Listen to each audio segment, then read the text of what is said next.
Hello to class 10th. I hope you are fine. आप कैसे हैं? I hope you are doing your projects. I hope you are doing your work, your assignments. Those who have done their work, they can start sending me their work also. I know tough time is going on.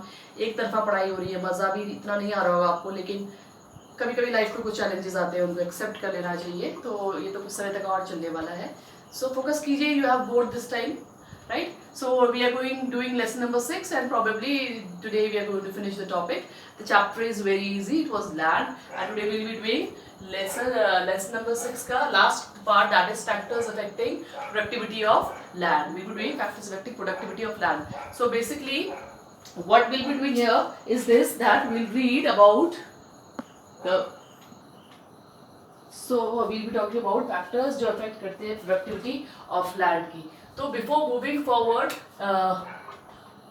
what becomes important for us is to know that what exactly productivity means, right? So productivity basically means the production that we are getting out of the land, out of a piece of a land, right? A piece of land से जितना आपको productivity मिल रही है, production मिल रहा है, वो क्या होगी? Productivity होगी. Alright. So बहुत सारे फैक्टर्स हैं जो कि अफेक्ट करते हैं लैंड को, उसके प्रोडक्टिविटी को. That we are going to do one by one, right? So basically अगर हम पहले लैंड का ही मीनिंग देखें, जो कि हम पहले भी देख चुके हैं, फिर भी थोड़ा और भी अगर मीनिंग देखना चाहते हैं तो जो हम लिख सकते हैं वो है the term land in economics is often used in wider sense. It does not only mean the surface soil, but it includes all those natural resources which we get as a free gift. So जब हम land के बारे में बात करते हैं तो we are not only talking about the surface area or the soil. We also include in land all the natural resources which we get out of land. It therefore means it is what a free gift of nature. There are many characteristics of land. Like it is a free gift of nature, the land is limited, we cannot stretch it or we cannot add on something to it, but yeah, we can definitely increase the productivity of land, right? Now all and there are more characteristics as we have done that earlier also.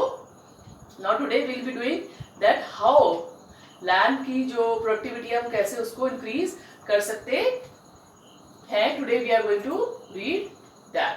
Okay, the first way is the first point is fertility of land. The first point is these are the factors जिसपे productivity of land depend करती है. तो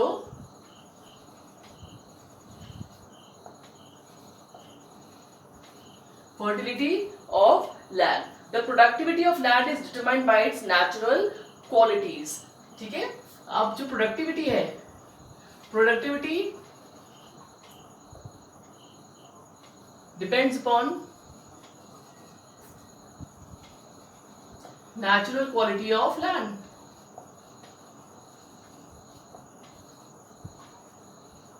अब productivity की अगर बात आती है तो उसकी जो नेचुरल क्वालिटीज है, लैंड की जो नेचुरल क्वालिटीज है, उस पर प्रोडक्टिविटी डिपेंड करती है. लेकिन अगर कुछ चीज़ें ऐसी हैं, कुछ एरियाज ऐसे हैं जहाँ पे आप नेचुरली वो एरिया ठीक नहीं है या नेचुरली उसमें कुछ प्रॉब्लम्स हैं और वो क्वालिटी अच्छी नहीं है, तो आप कुछ आर्टिफिशियल तरीकों से क्या कर सकते हो, प्रोडक्टिविटी को इंक्रीज कर सकते हो. फर्टिलाइजर्स इस्तेमाल कर करके, चाहे वो ऑर्गेनिक है, चाहे वो मैन मेड है, चाहे वो केमिकल फर्टिलाइजर्स है, इनका इस्तेमाल करके आप प्रोडक्टिविटी को बढ़ा सकते हो. But as far as fertility of land is concern, वो नेचुरली देखा जाए तो अलग है और मैन मेड तरीके से देखा जाए तो अलग है. A flat and levelled land is comparatively more productive than undulating one. The rich soil is more fertile and productive. However, the agriculture productivity can be improved by proper extensive use of manure and fertilizers. Okay, children? So children, very very simple, that if the land is in a good shape and it's good, it's plain, even without any depressions or unnecessary things, so obviously you're going to have a great fertility out there. But in case कुछ fertility कई land में naturally नहीं होती है, वो land उबड़ खाबड़ होगी, तो इस केस में आप उसमें मैन मेड तरीकों से उसको ठीक करके फर्टिलिटी को बढ़ा सकते हो, right? Now the second way to which effects the productivity is the proper use of land. Proper use of land, right? If you are using land in a proper way, without wasting it, without doing unnecessary things on it, without putting unnecessary chemical on it or water lodging on it, or creating any type of satiety of the water, in this case you can improve the quality of land, right? You need to take care of your land, ठीक है? Land situated in the area of city is more suitable for construction of houses, ठीक है? अगर अब land के बारे में बात करें तो लैंड अगर रूरल एरियाज में है तो उसका एग्रीकल्चर के लिए यूज किया जा सकता है या अलाइड एक्टिविटी एग्रीकल्चर के लिए यूज किया जा सकता है. But if the land piece is there and it is in the middle of the market और in the urban area, then in that case it is utilize can be utilize for other purpose rather than cultivation, क्योंकि वहाँ पे cultivation नहीं हो सकेगी, क्योंकि cultivation के लिए वहाँ पे प्रॉपर सुविधाएं नहीं होंगी. तो लैंड कौन सी लैंड है, किस एरिया में है, उस हिसाब से उसका इस्तेमाल किया जाना चाहिए. और लैंड में कोई भी अननेसेसरी चीज करने की जरूरत नहीं है. मतलब अगर आप ऑर्गेनिक तरीके से चीजों को करेंगे, मतलब ऑर्गेनिक चीज से मतलब केमिकल फर्टिलाइजर्स का इस्तेमाल कम से कम किया जाए, ठीक है, बाकी दवाइयों का इस्तेमाल कम से कम किया जाए, तो इस केस में आप क्या कर रहे हो, प्रॉपर यूज कर रहे हो लैंड का. पहली बात तो किस तरह से प्रॉपर यूज किया आपने, जो लैंड जिस लायक है उसमें वही काम किया. जैसे कि मार्केट में है तो उसमें दुकान खोली या कोई कुछ और खुला हाउस बनाया, लेकिन अगर वो गांव में है तो उसका क्या किया आपने, कल्टीवेशन के लिए यूज किया. और दूसरा इंपॉर्टेंट पॉइंट है इसमें, वो क्या है कि आप लैंड में अननेसेसरी बर्डन ना डालें. तो ये दो चीजों के बारे में बोलती है. First, proper use, land use should be kept in mind. आप किस चीज के लिए लैंड को इस्तेमाल कर रहे हो, ध्यान रखना है. कौन से एरिया की लैंड है तो किस चीज के लिए इस्तेमाल होनी चाहिए. Don't put no burden on land में किसी तरह का कोई फालतू बर्डन डालना नहीं जाना चाहिए. केमिकल फर्टिलाइजर्स जैसी कोई और चीज. थर्ड पॉइंट जो हो गया, location of land. Location of land क्या करती है, अफेक्ट करती है फर्टिलिटी को बहुत ज्यादा. लोकेशन मतलब ये कि लैंड कहाँ पर है, ठीक है? अगर लोकेशन अगर आपकी लोकेशन किसी रूरल एरिया की है, ठीक है, इफ रूरल एरिया है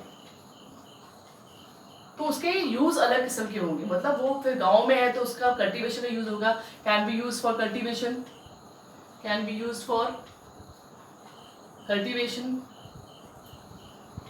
ठीक है. इफ इट इज अ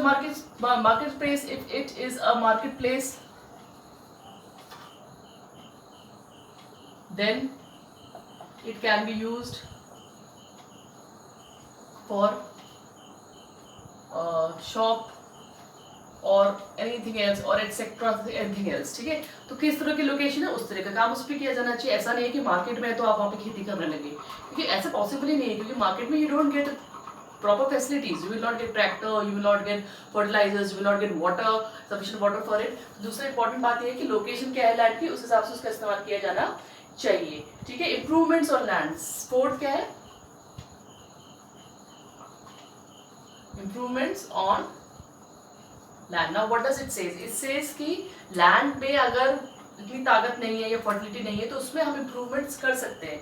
अलग तरह के इम्प्रूवमेंट किए जा सकते हैं, ठीक है? The permanent improvement is done on land like construction of irrigation channels, hedging of field or construction of dam etc. have positive effect on the productivity of land. तो आप फर्टिलाइजर्स का इस्तेमाल कर सकते हो. आप हेज मतलब बाढ़ कर देना, बाढ़ कर दिया आपने, हेज कर सकते हो, ठीक है? आप इरिगेशन के तरीके, इरिगेशन के मीन्स को डेवलप कर सकते हो. Then you can do your fertilisers का इस्तेमाल कर सकते हो. तो ये सब चीज़ें करके हम क्या कर सकते हैं, लैंड में इंप्रूवमेंट करके लैंड की प्रोडक्टिविटी को बढ़ा सकते हैं. तो अपने 4 पढ़े, तो पहला वाला है फर्टिलिटी ऑफ लैंड. हम पढ़ रहे factors affecting productivity of land.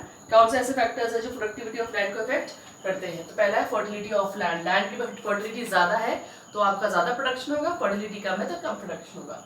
Proper use of land, अगर लैंड प्रॉपर यूज की जा रही है, जिस काम के लिए है उसी काम के लिए यूज की जा रही है, तो वहाँ पे प्रोडक्शन अच्छा हो सकता है. अगर वहाँ पे खेती हो सकती है तो उसमें खेती